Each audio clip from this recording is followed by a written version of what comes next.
hoy con la epidemióloga, infectóloga y pediatra Mónica Pujadas de Uruguay. Bienvenida, doctora. Me gustaría preguntarle acerca de la vacunación en Uruguay, que empezó muy bien. Ustedes tienen 41% de la población vacunada al día de hoy.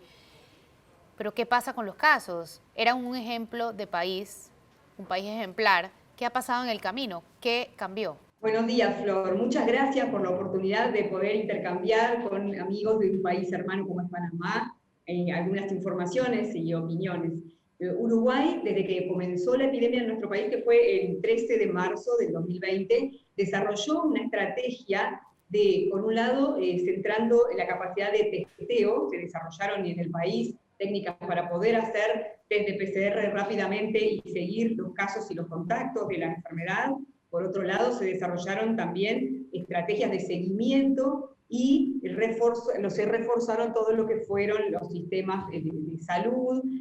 Nosotros tenemos algunas ventajas en cuanto a trabajar muy bien en el primer nivel de atención, y eso ayudó también a que los pacientes por COVID prácticamente se manejaran casi en su totalidad en el primer nivel de atención. Y eso hizo que inicialmente Uruguay realmente, como tú señalas, lograra contener el aumento exponencial de casos y el objetivo que todos teníamos de que se hubiera una sobrecarga y saturación de, sobre todo, los centros de terapia intensiva y el sistema de salud en su conjunto. Pese a eso, con el correr de los meses, se combinaron factores. Por un lado fue la amenaza regional. Nosotros somos un pequeño país inmerso al lado de dos gigantes como son Argentina y Brasil, que tenían una situación epidémica diferente y que a la larga, y por más que había las medidas de cierre de fronteras, en especial la frontera nuestra con Brasil es una frontera seca, donde es prácticamente imposible cortar el pasaje de personas a través de la misma, y por tanto a la larga nos empezaron a aumentar los casos. También creemos que contribuyó mucho el hecho de que la población bajara un poco la percepción de riesgo y hubiera como un cierto, digamos, afloje en las medidas de prevención. Cabe acotar que Uruguay nunca tuvo un lockdown. Básicamente en los primeros meses se manejó como una recomendación a la disminución de movilidad, una especie de cuarentena voluntaria, que sí se cumplió muy bien en el correr de los meses, y con prácticamente todas las actividades socioeconómicas funcionando, también influyó entonces esta combinación de elementos para que finalmente se nos disparara, ahí sí, con un crecimiento exponencial, la curva de casos, ya a partir de prácticamente noviembre, mediados de diciembre, que empezamos a tener lo que hasta ahora sería nuestra primera ola, que luego bajó un poco en febrero, pero que no llegó a niveles, digamos, basales como para considerar que ya esa ola había terminado. O sea que prácticamente lo que tuvimos luego fue como un repique de esa misma ola, y en el medio de esa situación fue que comenzamos nuestra campaña de vacunación contra COVID el 1 de marzo, y estamos literalmente en una especie de carrera, ¿verdad?, entre la campaña de lograr la vacunación lo más pronto posible al mayor porcentaje de población, y por otro lado el tratar de disminuir esa curva. La buena noticia es que con todas las limitaciones y cuidado que hay que tener en la interpretación de estos fenómenos de salud, en los últimos días se vendría logrando una estabilización, una especie de meseta en lo que es el crecimiento sostenido de casos que veníamos teniendo. Usted hablaba de los casos gracias a Brasil y Argentina, y en eso me gustaría ahondar un poquito después, pero también hablaba de que empezaron la vacunación y la empezaron, si no me equivoco, más con Sinovac y con un pequeño porcentaje de Pfizer. ¿A cuánto atribuyen a eso la nueva proliferación de casos, tomando en cuenta que Sinovac impacta mucho más en la mortalidad y no tanto en la transmisibilidad? Sí, sin duda, por supuesto que es un fenómeno que está en proceso, en pleno proceso de análisis, ¿no?, en nuestro país. Pero sí, el proceso que se hizo en cuanto a la selección de las vacunas fue inicialmente adherimos al mecanismo COVAX, o sea, se había negociado con la OMS y OPS para poder acceder al mecanismo COVAX, pero paralelamente se dieron negociaciones con los laboratorios directamente para poder establecer un plan intensivo de poder adquirir las dosis de vacunas y un plan intensivo priorizando los grupos de riesgo que también recomienda OMS y que estamos aplicando todos los países, pero sí como estrategia tratar de hacerlo en el menor tiempo posible. Y entonces fue que de esas negociaciones y por los tiempos en que se fueron logrando la llegada de las vacunas, se comenzó con la vacuna CoronaVac de Sinovac, que como tú bien dices, básicamente en cuanto al impacto de transmisión y más allá de datos alentadores que están publicando recientemente en Chile, por ejemplo, se apuntaba a evitar sobre todo los casos graves y fatales de la enfermedad. Claro, pero no evitan el contagio. Y es la misma situación de Exacto, Chile. Chile y Uruguay ambas exacto. están usando mucho más Sinovac que Pfizer. Pfizer están usándolo, pero en un porcentaje muy bajo. Entonces, eso hace que haya más contagios o que siga habiendo contagios, pero simplemente esa gente no se está muriendo. Entonces, baja la mortalidad, pero no los casos nuevos. Exacto, de todos modos, sí estamos viendo, y con todo lo prematuro que puede ser este análisis, porque como les digo, lo estamos revisando, ya un despegue en cuanto al aumento de casos, concretamente en las poblaciones en que damos Pfizer, eso sí, se está viendo, concretamente personal de salud, no está acompañando el crecimiento de casos, la curva que está teniendo la población general, sino que se viene dando cada vez menos contagios en personal de salud, y también estamos viendo lentamente ese impacto también sobre lo que es la disminución de la mortalidad y los casos graves en también estos grupos que se están vacunando con Pfizer, que no es solo personal de salud, en el caso de Uruguay también es los mayores de 71 años, de 71 años en adelante, que se están vacunando con Pfizer también.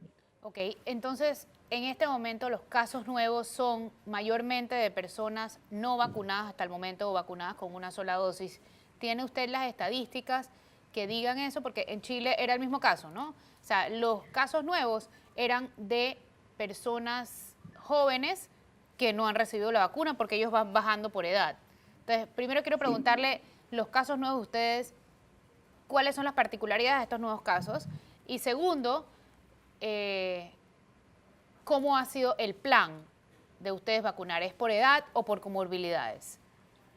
Bien, yendo a tu primera pregunta, sí se vio en estos últimos aumentos de casos, básicamente, si bien se han dado a todas las edades, básicamente se han concentrado sobre todo en el grupo de adultos jóvenes, básicamente son los que estarían como en la base de la expansión y de los contagios como grupo central, más allá de que obviamente hay en todas las edades, incluyendo también los niños, que tarde o temprano era esperable que aumentaran los casos en la medida en que aumentara la circulación comunitaria y los casos en adultos también.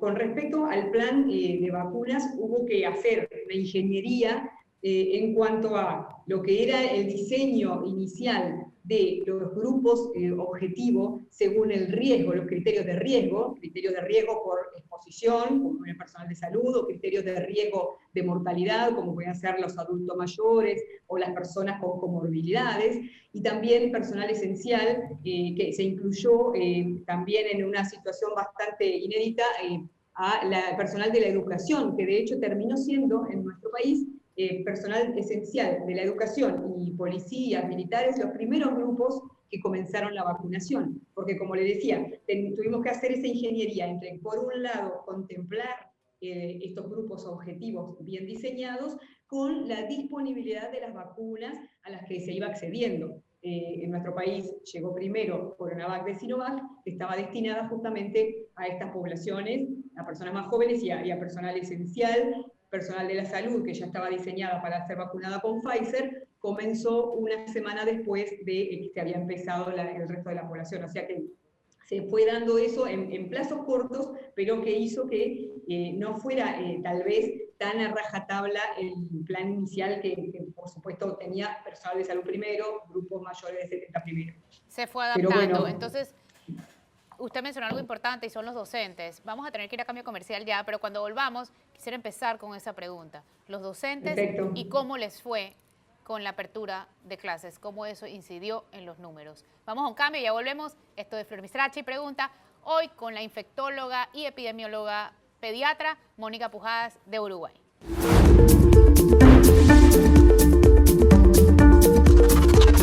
Ya de vuelta en Flor Mizrachi pregunta, hoy con la infectóloga, epidemióloga y pediatra Mónica Pujadas de Uruguay, un país muy similar a Panamá en cuanto a población. Doctora, hablaba en el bloque anterior de la vacunación en docentes. ¿Cómo les fue a ustedes y cómo impactó en las cifras la apertura de las escuelas? Es importante, antes que ir a contestar directamente la pregunta, conocer cómo fue el proceso global del análisis que hubo que hacer para lo que fue las recomendaciones de la reapertura escolar ya en 2020 y ahora para este año y en el contexto de la vacunación. Si me permites, Flor, quería contarles, una de las estrategias que también desarrolló Uruguay fue que desde Presidencia se convocara a un grupo de científicos que tengo el honor de integrar, que se llamó el Grupo Asesor Científico Honorario, y que a través de la asesoría directa fuimos trabajando con distintos temas, particularmente nos tocó trabajar muy de cerca con todo lo que fue la propuesta de la reapertura escolar. Uruguay, que también como fortalezas contaba con un buen sistema de conectividad y con un sistema que se llamó Plan Ceibal, que años atrás había ofrecido, por ejemplo, a todos los escolares y a educación también secundaria, lo que serían los liceos, le llamamos acá, tienen todos sus tablets, sus computadoras portátiles, entonces fue un poco más accesible la situación de poder ir a clases de forma remota.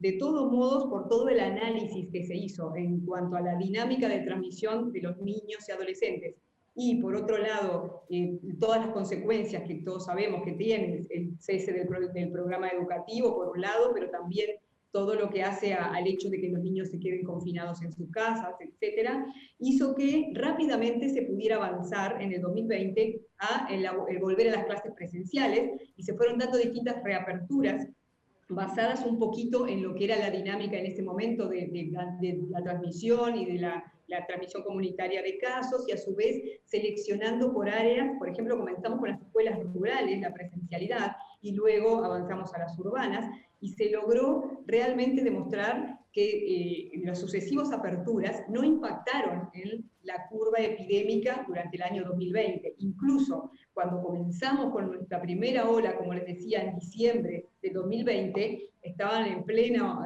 auge las escuelas, y sin embargo, en ese momento sí hubo que se cerraron actividades, pero el cierre de las escuelas no demostró un impacto en diciembre.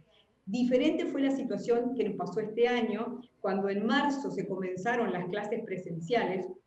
Hubo una apertura que sobre todo llevó a esa movilidad que trae aparejado lo que es el reingreso, el reintegro de las clases, que va mucho más allá de lo que es la dinámica de transmisión en los niños, ¿verdad? Entonces, el hecho de que hubiera aumentado la movilidad en torno a la educación, cuando todavía no habíamos podido consolidar, obviamente, la vacunación en el personal educativo, hizo que en este contexto de aumento exponencial de casos a la que estamos viviendo a partir de marzo, ahí sí hubo que nuevamente ir al cierre de la presencialidad, que mantenemos hasta el día de hoy, y ahí se dio, porque sobre todo uno de los problemas que trae en cuanto a lo que es el manejo, digamos, de la epidemia cuando empiezan las escuelas, es que por un niño que tenemos una infección, realmente se generan muchos contactos que hay que estudiar y hay toda una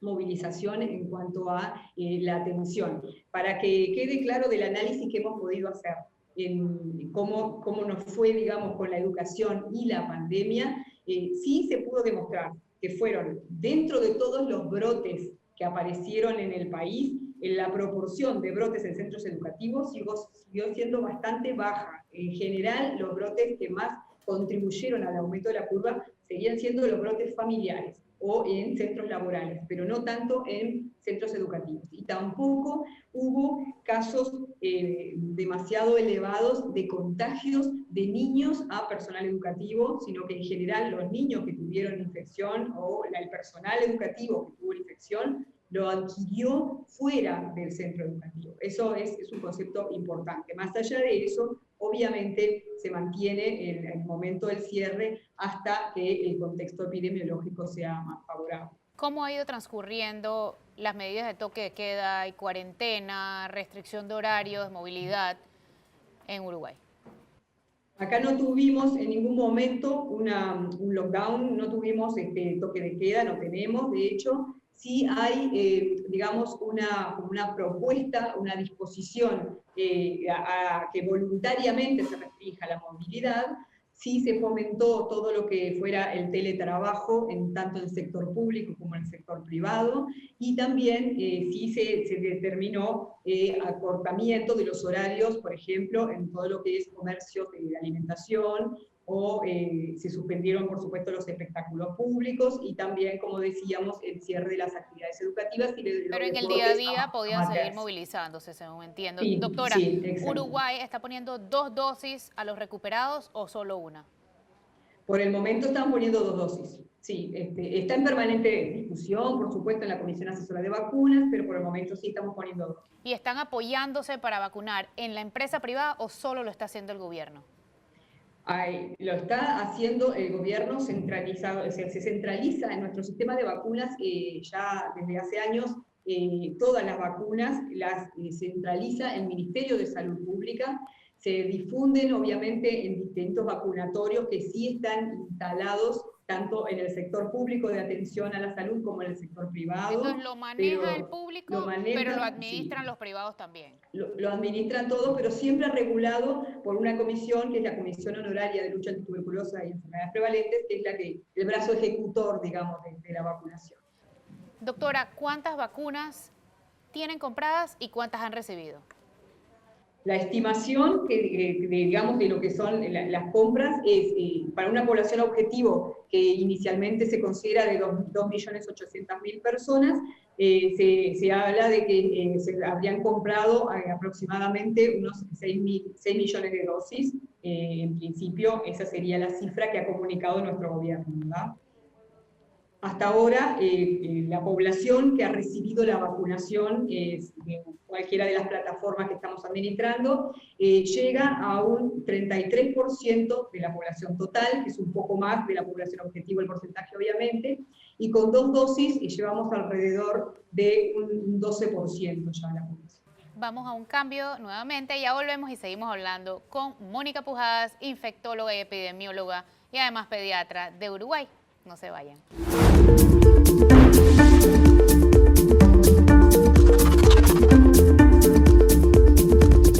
Ya de vuelta en Enfermicerachi pregunta hoy con la doctora Mónica Pujadas, epidemióloga, infectóloga y pediatra de Uruguay.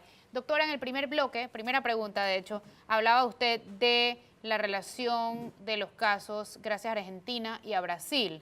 ¿Qué medidas están tomando ustedes con esos pasajeros hoy que está la cepa brasilera rondando por ahí? Ya desde el inicio de la pandemia obviamente se tomaron medidas en cuanto al cierre de fronteras, hubo alguna apertura luego, pero se volvió a lo que es el cierre. Se pide un control estricto con test de PCR que tienen que ingresar al país, con un test de PCR realizado hasta 72 horas antes al ingreso, y una vez al ingreso se debe confinar la persona durante 7 días y luego realizarse un nuevo test. Recién ahí se le permite, digamos, circular. Más allá de eso, el problema que tenemos, como le planteaba inicialmente, es que en la frontera seca, básicamente la frontera con Brasil, y más allá de los controles que obviamente se llevan a cabo y que se reforzó a su vez en la vigilancia en frontera, es imposible evitar el avance de lo que son los pasajes de intercambios de personas. Básicamente una de nuestras ciudades del norte, la ciudad de Rivera, es prácticamente una ciudad integrada a otra ciudad brasilera que es Santana do Livramento. O sea, es como que son la misma ciudad, y eso hizo que también las autoridades tomaran estrategias conjuntas, las autoridades brasileras con las uruguayas, en cuanto a las medidas de control de la epidemia. O sea que Pero ustedes no los mandan a un hotel por 5 días, a cuarentena, y no pueden salir hasta que sí, tengan una prueba, ¿sí? sí. Como le decía, cuando ingresan tienen que tener un test negativo, pero a su vez permanecer 7 días, que eso digamos, sí, cuando no tienen dónde quedarse se los aloja, ¿sí? En determinados lugares. Vigilando para que no puedan circular por la comunidad hasta no tener un nuevo test negativo a los 7 días. Y ese Pese test, a eso, claro, y después ya pueden salir abiertamente. sí, Y van a un exacto. hotel siempre y cuando no tengan dónde quedarse, ¿cierto? ¿Y es Sí, en todos los casos o es discrecional del funcionario? no, en general se analiza, se le registra, tenemos un sistema muy también bien planificado en cuanto a aplicaciones de celulares, eso que permiten también el rastreo, ¿verdad? Pero básicamente la persona ingresa, se decide si tiene un lugar ya predeterminado, se queda en su lugar, si no, se lo asigna el Estado, digamos, un lugar para estar esos 7 días hasta decidir. Y ha habido muchas situaciones en que les daba después un test positivo y obviamente que no se les permitía después circular en la comunidad, tenían que volverse a su país. Hoy día, doctora, ¿cuál es la cifra de muertes y de contagios? Estamos para hablar en términos de la tasa de Harvard, por ejemplo, del P7, el promedio de los últimos 7 días por 100.000 habitantes, andamos alrededor de 80 en el país, ¿verdad? O sea que ampliamente en las zonas rojas de Harvard, más allá de que en los últimos días se viene viendo una estabilización, lo mismo que en cuanto a lo que hace al P14, o sea, al promedio de casos en los últimos 14 días. Y la trazabilidad, doctora, ¿eso a estas alturas les está funcionando o ya abandonaron? No, o sea, estamos mucho peor que cuando se comenzó, que habíamos llegado a tener un porcentaje muy bajo de personas que quedaban sin conocerse los contactos, y en el momento actual estamos a aproximadamente un 50% de pérdida de lo que sería el conocimiento del contacto, ¿verdad? De todos modos se sigue obviamente trabajando, pero sí, en esta transmisión comunitaria intensa nos ha costado mucho más el poder cumplir adecuadamente con lo que es el rastreo. Por último, doctora, porque se nos ha acabado el tiempo, ¿cuál es la política de Uruguay en cuanto a la vacuna AstraZeneca? En Panamá, esta semana justamente arrancó la vacunación y fue voluntario. Podían inscribirse mujeres mayores de 50 años, hombres mayores de 30. ¿Cómo está funcionando esto en Uruguay? En Uruguay, para aclararte, de todos modos, todas las vacunas COVID son voluntarias, o sea, Sí, hay acá que también, acá registrarse, ¿no? también. Ahí está. En cuanto a vacuna AstraZeneca, que fue la que finalmente nos llegó por el mecanismo COVAX, hasta ahora 48.000 dosis de AstraZeneca fue lo que llegó por el mecanismo COVAX, se discutió ampliamente en la Comisión Asesora de Vacunas y finalmente, analizando el riesgo-beneficio, y obviamente dada la situación de que se necesitan las vacunas, se recomendó a partir de los 60 años, dado que los eventos adversos que se habían visto vinculados a trombosis, que fueron muy escasos, en general se habían determinado en personas más jóvenes, y por tanto esa fue, digamos, la recomendación de la comisión, mayores de 60 años, en todos los grupos dentro de ese rango etario, ¿verdad? Independientemente de grupos de riesgo o no. Doctora, muchísimas gracias por acompañarnos hoy. Esto fue Flor Misrachi Pregunta, hoy con Mónica Pujadas, epidemióloga, infectóloga y pediatra de Uruguay. Que tengan un excelente día.